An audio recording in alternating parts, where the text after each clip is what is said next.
उस मूर्ति से अचानक से हंसी की आवाज सुनकर वो गांव का मुखिया बहुत आश्चर्यचकित हो जाता है और वो इस तरह कहने लगा, मौका?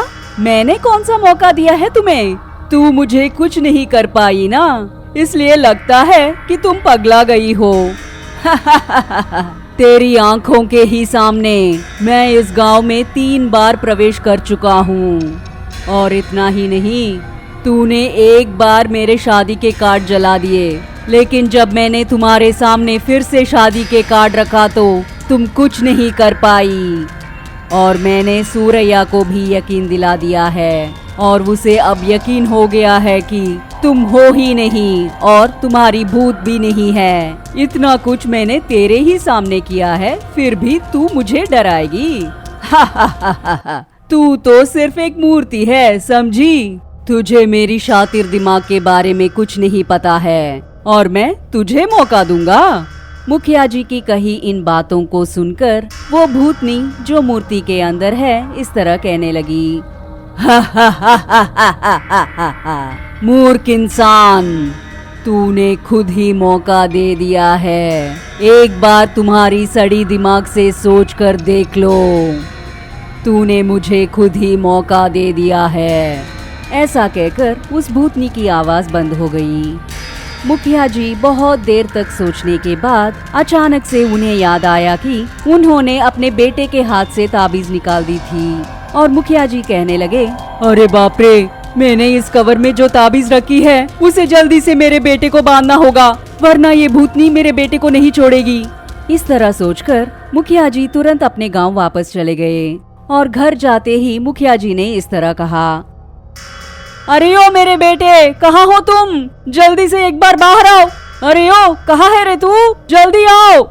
इस तरह मुखिया जी जोर जोर से चिल्ला रहे थे, लेकिन घर से कोई भी बाहर नहीं निकला और मुखिया जी डर के मारे अप्पा राव के पास जाकर इस तरह कहने लगे, हे अप्पा राव, तूने मेरे बेटे को इस तरफ आते हुए देखा है क्या?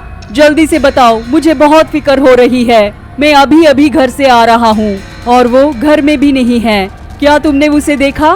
तब अप्पा राव ने कहा, मालिक, मैंने आपके बेटे को गांव के परिसर के पहाड़ के पास जाते देखा है, लेकिन वो तो तुरंत वापस भी आ गए थे। छोटे मालिक जरूर घर में ही होंगे मालिक। अप्पा राव की कही इन बातों को सुनकर मुखिया जी ने कहा, ओए, मैं तो पूरा घर छान मार के आया हूँ, वो कहीं पर भी नहीं मिला। मुझे घबराहट सी हो रही है, चलो मेरे साथ, हम दोनों उसे ढूंढते हैं। ये सुनकर अप्पा राव मान गया और फिर दोनों मिलकर मुखिया जी के घर जाने लगे। और जब वो दोनों मुखिया जी के घर आ पहुँचे तो उन्होंने देखा कि मुखिया जी का बेटा वहीं पर था। उसे देखते ही मुखिया जी, ए, कहाँ गया रे तू? थोड़ी ही देर पहले मैंने तुझे ढूंढा था और तू कहीं पर भी नहीं मिले।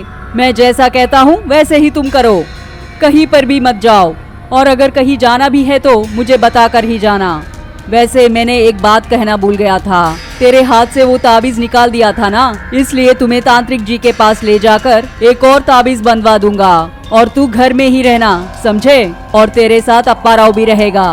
ऐसा कहकर मुखिया जी अपने बेटे के साथ अप्पा राव को बिठाकर किसी काम से बाहर चले गए। मुखिया जी के जाते ही अप्पा राव से मुखिया जी का बेटा इस तरह कहने लगा, अप्पा राव, तेरे शरीर में कितना लीटर खून होगा और लगता है कि तू मुर्गियों को और बकरियों को अच्छे तरह से खाता है। मुझे तेरी शरीर से अच्छी खून की खुशबू आ रही है। तुझे खाने का मेरा बहुत मन कर रहा है। मुखिया जी के बेटे से इस तरह की बातें सुनकर अप्पा राव ने कहा, छोटे मालिक, आप ऐसे क्यों बात कर रहे हैं? आपके शरीर में कोई भूत वूत तो नहीं चढ़ गया है ना? क्यों ऐसी मजाक कर रहे हैं? मुझ में कौन सी बढ़िया खून होगी? मैं तो कूली का काम करने वाला हूँ। जाइए ना छोटा मालिक, अपने कमरे में जाकर सो जाइए। अप्पा राव के ऐसे कहते ही मुखिया जी का बेटा अचानक से हवा में उड़ने लगा। ऐसी दृश्य देखकर अप्पा राव डर के मारे चिल्लाने लगा, अरे बाप रे, ये क्या?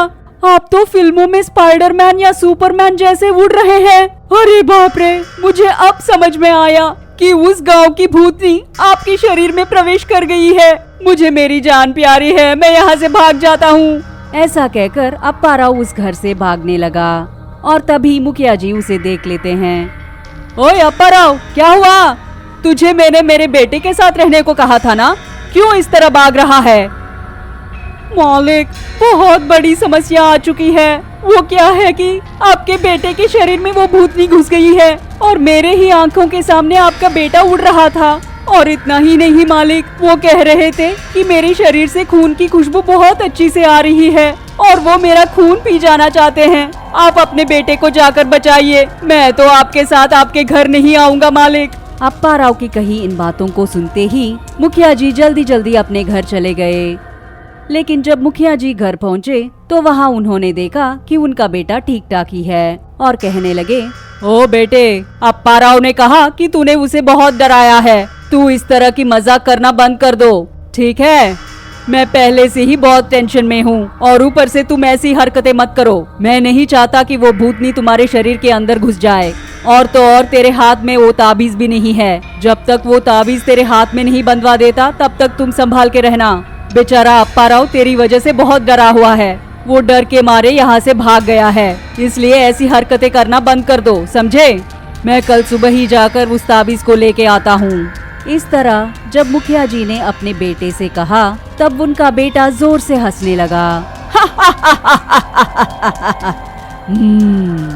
समस्या तुम तक आ गई है तो तुम डरने लग गए हो क्या?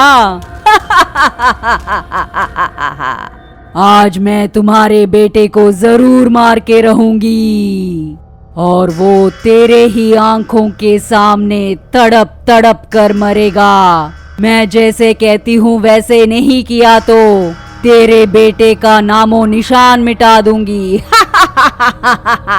ऐसा कहकर मुखिया जी के बेटे के शरीर के अंदर से वो भूतनी जोर जोर से हंसने लगी।